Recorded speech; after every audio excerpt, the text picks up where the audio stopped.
Good evening, everybody. Thank you so much for joining us. My name is Karli Barnett. I'm here at the First Alert desk, and we want to give you the latest on some of the news stories that we're covering. And First Alert meteorologist Cutter Martin is going to be joining us in just a minute here. You're going to want to stay tuned for that because we have some pretty extreme heat that we're going to be dealing with this week. He's going to time that out for you and tell you just how hot we're talking about. But first, I did want to get to some of the stories that we were working on today. We hope you joined us for our 6:30 newscast. If not, that's okay because you can join us again at 9 and 10 tonight on Peachtree TV, as well as 11 on CBS. And we want to give you an idea of where some of our crews are at today, as well as some of the things that we have been digging into. Now, I want to draw your attention to a story that I have actually been researching now for several days. Take a look here. This is my Twitter account right here. I've tweeted out this mugshot. This is for Kelly Garrett Ivy. Now, he was indicted on Monday in Jasper County on some pretty alarming charges. That includes cruelty to children, trafficking of persons for sexual servitude, criminal attempt to commit a felony, 3 counts of that. One of those included kidnapping. Now, what we know so far is that these alleged crimes happened back in June. He was denied bond back in July, with the judge noting that they believe he posed a significant danger to society. And as I mentioned, it was just this past week that he was indicted in Jasper County. So what we know right now is based on the arrest warrants and the indictment. According to those documents, they say that he posted an ad on a website on the dark web called Slave Bay. And that website featured images of undressed women on the same page of this ad that he posted for the victim. The victim we are not identifying is a 16-year-old girl. He was advertising her online as a, quote, virgin female. And he posted this girl's home address and the places that she was said to frequent, said to attend, posting several images of her. And of course, this was without her consent. This completely violated the law. And they said that he wanted to sell her for the purposes of someone trying to abduct or kidnap her. So again, we are not disclosing any identifying features of the victim in this situation, but this man on your screen is who investigators say, unfortunately, may have committed those crimes. At this point, he has not been convicted, but he has been indicted.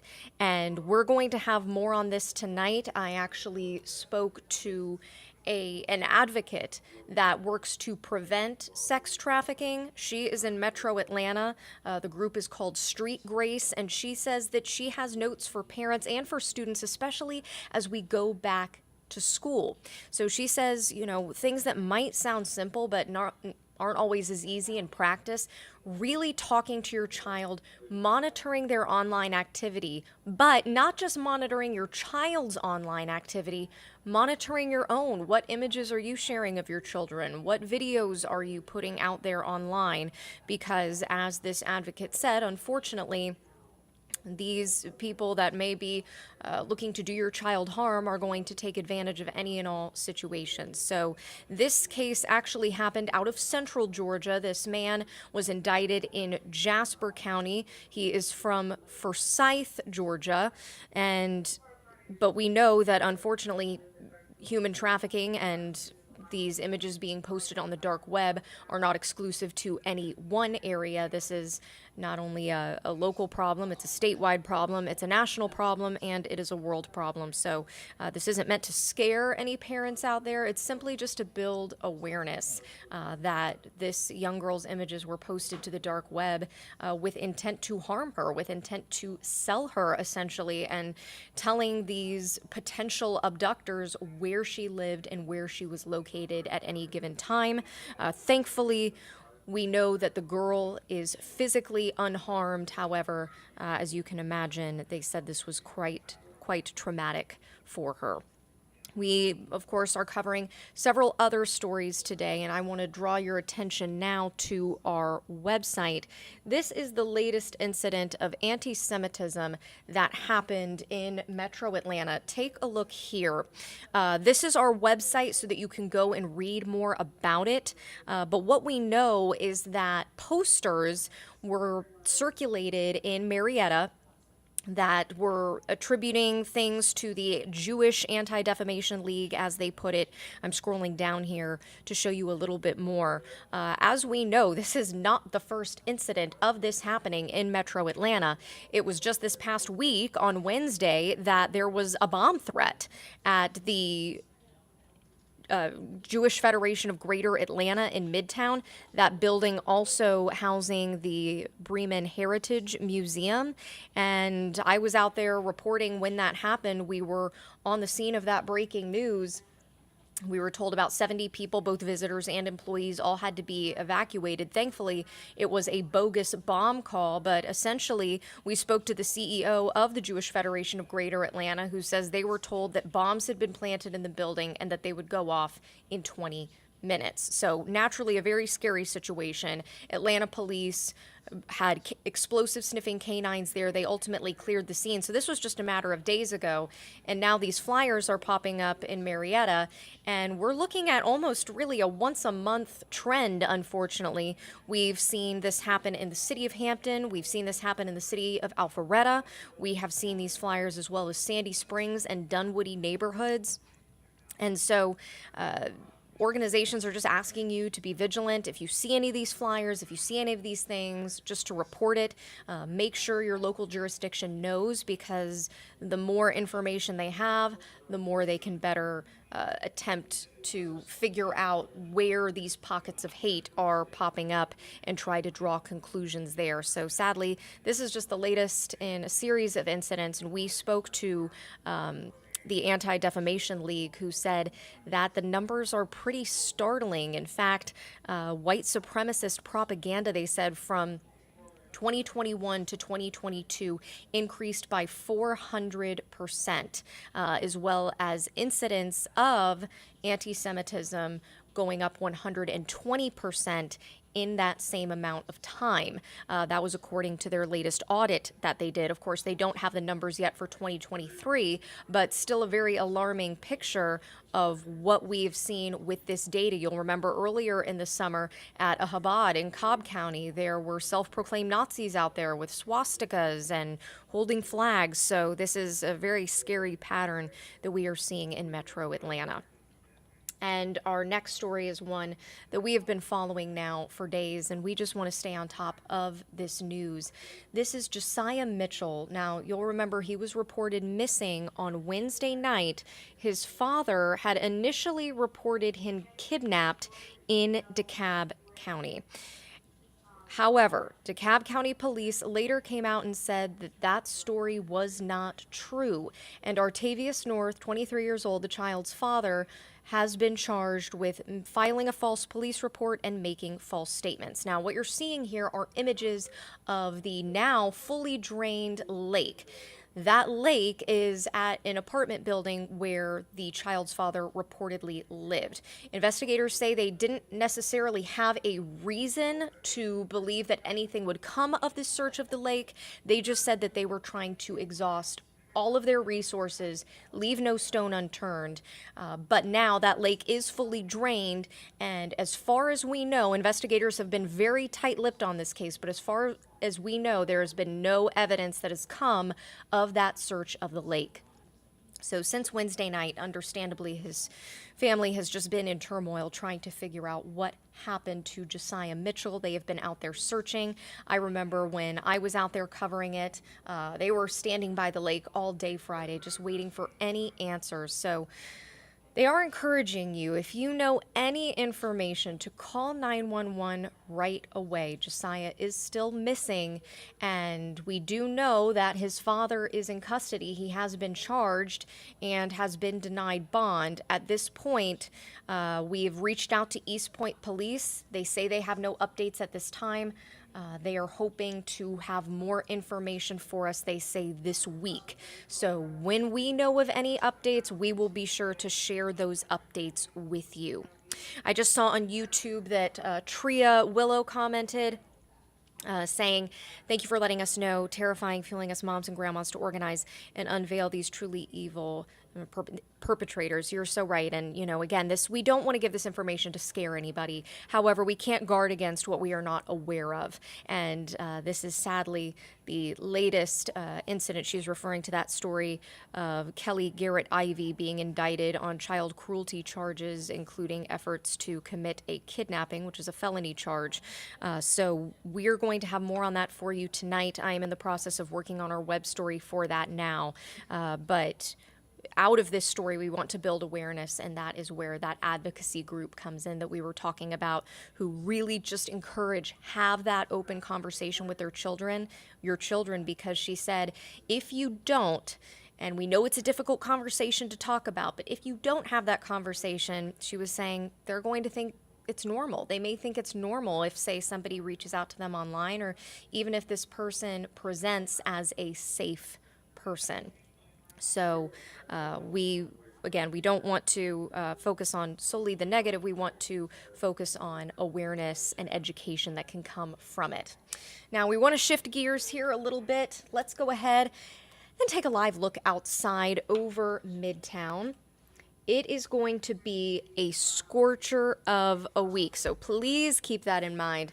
Cutter, I saw some triple-digit temperatures on the board. Not your imagination. Yeah, no, it wasn't a heat delusion. No, probably wish it was at this point, right? And we're not talking feels like temperatures. These are actual high temperatures, upper 90s and lower 100s possibly as we get into as early as Tuesday afternoon.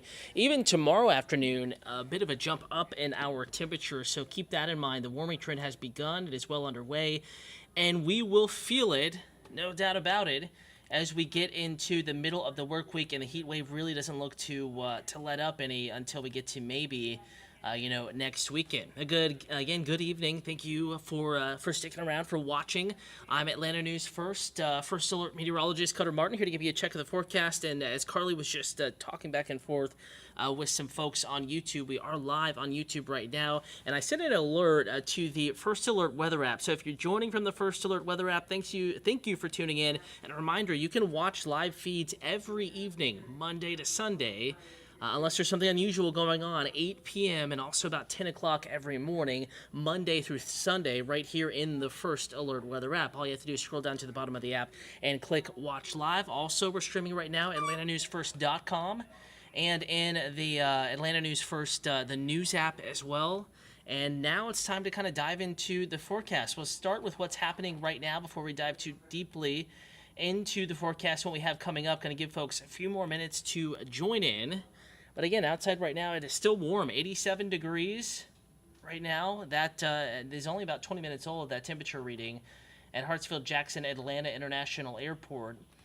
And a little bit cooler off to the north and to the northeast. Temperatures back in the upper 70s. Blairsville, 82 in Canton, 83 Carrollton, 82 Athens, 87 in Rome. Tied there with Atlanta for the warm spot this evening. 85 Locust Grove, but unfortunately, Troup County LaGrange, thermometer still not fixed. Temperatures there, though, in the mid to upper 80s, most likely. Tria, hello to you. Thanks for watching. And again, if you have any weather questions, comments, concerns, feel free to give me a holler, and we'll address it right here. And you can always reach out to me on social media as well.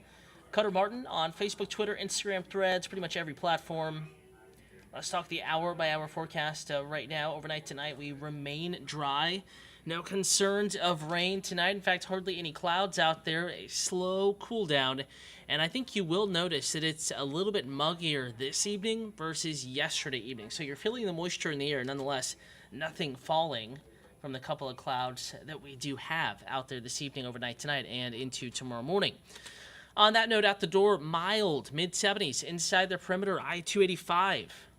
74 in Atlanta, 72 Kennesaw, 70 Palmetto, McDonough, 71 Redan, 71 Lawrenceville, Sugar Hill, and Beaufort. So everybody just about 70 or warmer, whereas this morning we were in the upper 60s and lower 70s. Even the warm spot, the airport, recording a low of 72. That is not too bad, but tomorrow morning a little bit milder. Now, further outside of the immediate metro, we're a little cooler. 63 Blairsville, upper 60s Canton, Rome, Carrollton 67, Dalton 68. So out the door Monday morning, wait at the bus stop, probably the coolest morning of the work week. And it's not cool, mid-70s, 74 again, right around our low temperature time. It's about the same time that students are waiting at the bus stop, maybe 6:37 or so in the morning. We're going to be much hotter, though, for that ride home. Couple clouds building up and not forecasting any rain, mid-90s in the first alert forecast. But it will feel hotter. Keep that in mind. 87, that lower number, the bottom number is the actual thermometer temperature, the forecast. That top number is what it may feel like with the moisture in the air factored in. So obviously there is a bigger difference in the temperature, feels like, versus actual temperature than what we had today. For example, today I was checking temperatures, about 1 o'clock in the afternoon, 2 p.m., and it was 91, but it felt like 93. Tomorrow it could be 93, feeling more like 100 degrees.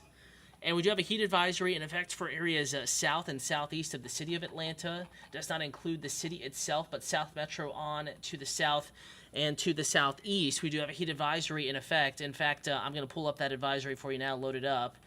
Do have a hot Monday in the forecast, and especially in areas shaded in orange there. That includes Randolph County in Alabama, Heard County, Troup County, Coweta County, Meriwether County, Upson County, Lamar, Pike, Clayton, Fayette, Henry, Rockdale, Walton, the Clark and Oconee County areas, Lake St. Clair and Oconee, so that includes Putnam County as well. It is going to be a scorcher tomorrow, feeling as hot as 106 in those particular areas, those counties shaded in orange. So it is going to be a scorcher of a Monday, but not quite as hot as it is going to be a little bit later in the week, so we're going to hold off on the first alert tomorrow, but there is a heat advisory in effect. County shaded in orange tomorrow, including LaGrange, South Metro, on up to Athens, and over to Randolph County in Alabama. This is primarily between 10 a.m. and 8 p.m. tomorrow. It expires 8 p.m. Eastern, 9 p.m. Central for our one Central Time Zone county. That's Randolph County in Alabama. Though, keep in mind that, of course, it is going to feel hot no matter where you are. Not as hot as it's going to feel, but hot no matter where you are, even if you are outside of that orange shaded area. And I still think a good idea to go ahead and postpone the strenuous outdoor exercise plans until maybe later in the day, perhaps closer to sunset, 8:30 or 9 p.m. Now, on that note, let's talk more about how the weather may impact you, the reason for the first alert over the next several days. Of course, not an impact to the commute, not the errand running or anything like that, but if you have yard work plans, outdoor projects, exercise, sports practices, recess. Talking with some teachers at a school visit last Friday, and they said with the heat we have had, they've had to cancel recess and keep the students indoors on a few occasions. And I think, again, that's possible this week. So may have a lack of recess to your students. Your little ones may come home with a little bit more energy with that cabin fever, a little bit more pent up there. For the dining plans, opt for the indoor table. It's going to remain hot even into the 9 and the 10 o'clock hours with the setup that we have. But again, the commutes, the trips, the errands, fine. It's the yard work, exercise, and maybe high school sports. I know football underway. Corky Kell games, a big deal this week, and more games coming up this week around the North Georgia region and Metro Atlanta, and it is going to feel very, very hot. And tomorrow, in fact, forecast to be the coolest day of the work week. Still forecasting mid to upper 90s, so that's something to be said, right? The fact that tomorrow's the coolest day, but it's still 95 degrees tomorrow afternoon in Atlanta. First alert, 99 Tuesday, 100 Wednesday, 97 Thursday, 100 Friday, 100 Saturday, and 96 on our Sunday. Scorching hot weather is on the way. Pretty confident in that forecast. So first alert, heat is already here, but it is going to get much, much hotter. Dangerous heat in the forecast by Tuesday. These are actual air temperatures, not what it feels like. We'll have to see exactly how much moisture is around during the hottest time of the day. Typically, when we do approach 100 degrees, we can get some of that moisture in the air to mix out, so to speak, and that will lower the heat index temperature. But, forecast models indicating it could feel as hot as 105, 110. So I would say at least, on occasion, a couple of these afternoons will include heat advisories, especially South Metro. And it's possible much of the area could be under a heat advisory, especially, I think, Friday and Saturday afternoons before heat gives way to slightly And I do mean slightly cooler conditions as we get into the back half of the coming weekend, as a little boundary approaches, could help boost the chance of showers and thunderstorms as well. For right now, we're going to keep that rain chance very low. And temperature is very hot, even Sunday, but cooler than Saturday. We're going to drop that first alert temperatures back to a more, tolerable level, though still, obviously, it's going to be hot as we get into the back half of the weekend. Reminder, you can always get the First Alert forecast in the First Alert weather app. If you streamed from the First Alert weather app this evening, a reminder, any evening, 8 p.m., we're live with you. Also 10 a.m., Monday through Sunday at AtlantaNewsFirst.com, Roku, Amazon Fire Stick.